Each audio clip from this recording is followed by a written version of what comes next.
Here was 2025. Silence.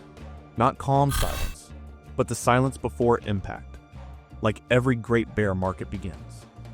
I knew someone, somewhere, was tightening the knot. I traded through 2000. I survived 2008. I lived 2020. The rhythm is always the same. Hope, denial, collapse. On trading floors, I saw million-dollar mistakes erased in front of my eyes. Grown men break down at 2 a.m., knowing tomorrow will expose them. And I saw people, ordinary people, who thought they were safe, losing everything without ever opening a trading app. You don't know me, because I don't show on your screen, and that is why I am speaking to you now, because the same patterns are forming again. So today, I would like you to stop scrolling for only 3 minutes, because I'm going to share a simple tweak, a secret that will help you see beneath the headlines, a secret that might get you the lifestyle you want today. The world's sharpest investors are moving quietly. The last time they did this, it was right before 2008. Warren Buffett trimmed Apple, a stake once worth over half his portfolio. He now holds over $340 billion in cash, and he is piling billions into Occidental Petroleum, Chevron, and home builders like NVR.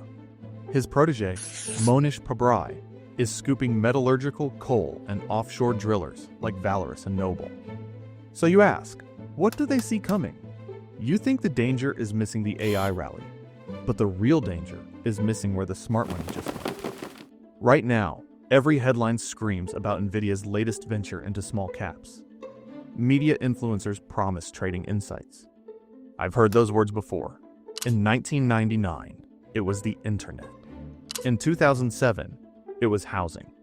Each time, the herd was loud, and each time, the collapse was more sour.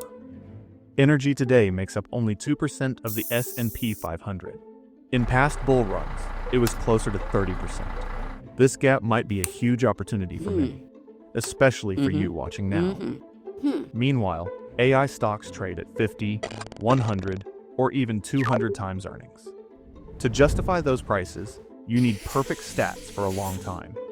One stumble, one earnings miss, and billions evaporate.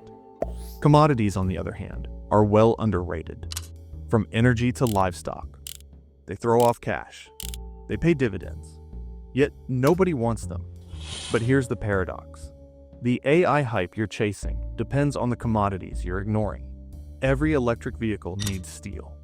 Every data center training AI models burns energy. The future runs on old fuel.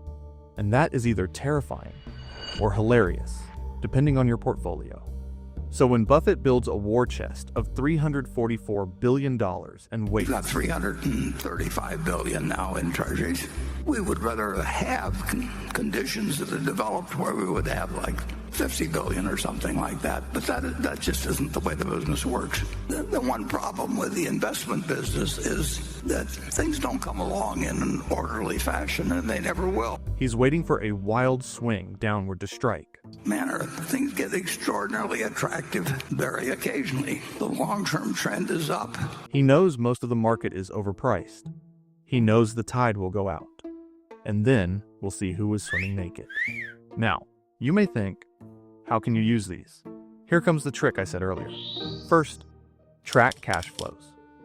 Watch central bank moves. Watch M2 expansion. In mid-2025, M2 started accelerating again. Investors screamed inflation. Central banks cut rates globally. That could prop up Bitcoin, as it happened before, or inflate bubbles further.